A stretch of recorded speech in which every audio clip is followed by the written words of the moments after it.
एक मैसेज, एक कॉल और आपकी जेब खाली। नमस्कार, मैं हूं संजय एडमैन और आप देख रहे हैं खबर समय। डिजिटल इंडिया के इस दौर में जहां मोबाइल रिचार्ज से लेकर बैंकिंग तक सब कुछ हमारी उंगलियों पर आ गया है, वहीं साइबर अपराधी भी हर दिन ठगी के नए नए तरीके खोज रहे हैं। आज हम आपको एक ऐसे नए फ्रॉड के बारे में बताने जा रहे हैं जिसमें ठग आपकी भावनाओं को निशाना बनाते हैं। यह कोई तकनीकी हैकिंग नहीं बल्कि आपकी इंसानियत और मदद करने की भावना का फायदा उठाने वाला जाल है। कल्पना कीजिए, आपके मोबाइल पर अचानक एक मैसेज आता है और आपके नंबर पर 1029 रुपए का रिचार्ज हो गया।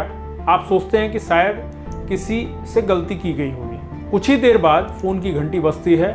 दूसरी तरफ से एक बेहद मासूम और लाचार आवाज आती है, सर मैं बहुत गरीब आदमी हूँ, गलती से आपके नंबर पर रिचार्ज हो गया है, मेरे घर के हालात बहुत खराब है, कृपया मेरे पैसे वापस दे दीजिए। ऐसी स्थिति में अधिकांश लोग इंसानियत दिखाते हैं, लेकिन क्या सचमुच सामने वाला व्यक्ति गरीब और मजबूर है या फिर यह एक सुनियोजित साइबर फ्रॉड है? आज की इस विशेष रिपोर्ट में हम आपको बताएंगे कि कैसे एक जागरूक दर्शक इस जाल में फंस गए, कैसे उन्होंने पैसे ट्रांसफर कर दिए और अब वे चाहते हैं कि उनके साथ जो हुआ वह किसी और के साथ ना हो। अपनी स्क्रीन पर दिख रहे इस मैसेज को ध्यान से देखिए। पहली नज़र में यह किसी बड़ी टेलीकॉम कंपनी का आधिकारिक मैसेज लगता है। इसमें रिचार्ज की राशि लिखी है, 84 दिन की वैलिडिटी दिखाई गई है, ट्रांजैक्शन आईडी भी दी गई है। यानी ऐसा कुछ भी नहीं है जिससे किसी आम व्यक्ति को शक हो। लेकिन असली सच्चाई इस मैसेज की सबसे ऊपर वाली लाइन में छिपी हुई है। यह संदेश किसी टेलीकॉम कंपनी के ऑफिशियल आईडी से नहीं बल्कि एक साधारण मोबाइल नंबर से भेजा गया है। यहीं से पूरे फ्रॉड की शुरुआत होती है। अब विस्तार से जानते हैं कि कैसे हुआ यह फ्रॉड। सबसे पहले ठग ने एक फर्जी रिचार्ज सक्सेसफुल का मैसेज भेजा। कुछ ही मिनट बाद फोन आया।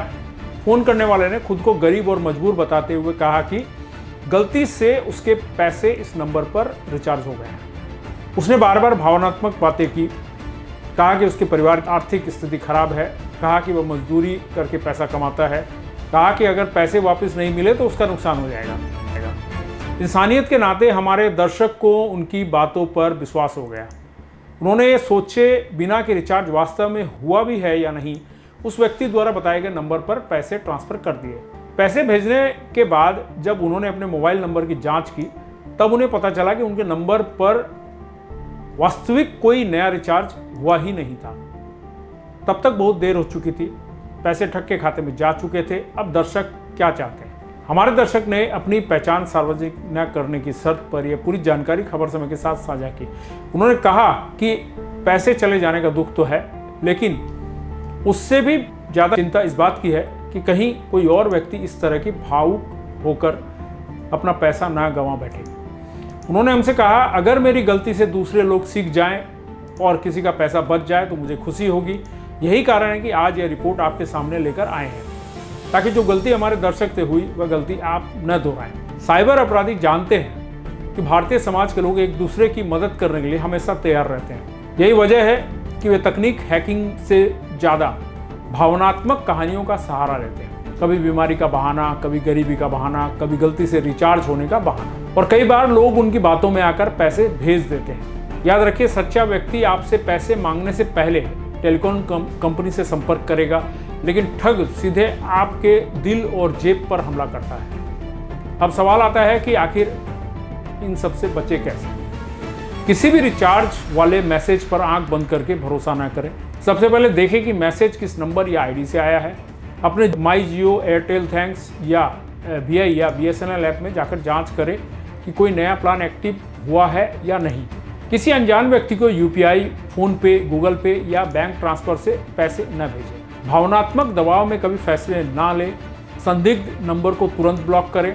ठगी होने के तुरंत बाद साइबर हेल्पलाइन 1930 पर शिकायत करें।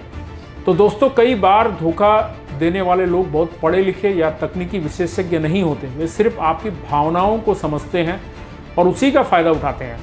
आज जिस दर्शक ने अपनी मेहनत की कमाई गंवाई है, वह चाहते हैं कि उनके अनुभव से दूसरे लोग सीख लें।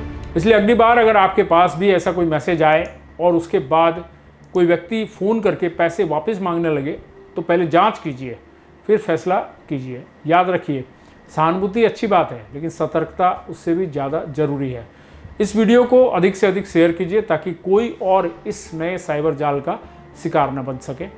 सजग रहे, सतर्क रहे और देखते रहे हर समय खबर समय। धन्यवाद।